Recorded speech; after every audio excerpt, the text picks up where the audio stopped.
আমি যখন দিদি নাম্বার ওয়ানে যাই। কি গো বিচুটি বৌদি, খবর টবর কিছু শুনেছো? আরে চুগলিখোর বৌদি, তা কি হয়েছে? আমাদের মিনুর মেয়ে, ও নাকি শুনলাম দিদি নাম্বার ওয়ানে খেলতে গেছে।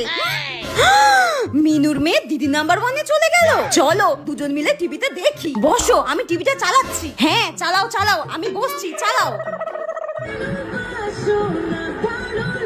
ওই দেখো ওই দেখো, ওই তো মিনুর মেয়ে।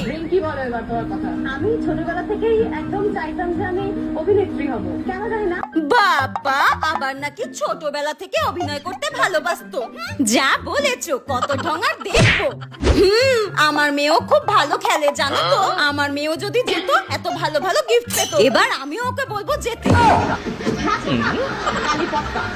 ওই দেখো মিনু আর মিনুর বরকে দেখাচ্ছে, দেখো দেখো। আর আমাদের আর ভাগ্য জুটলো না। মানুষ খুব এনজয় করে আসলে, বুঝছো তো? দেখেছো, ওকে নাকি আবার ফুচকা দিদি নামে চেনে। দু একটা লোক মনে হয় চেনে, তাতে নাকি একেবারে ফেমাস।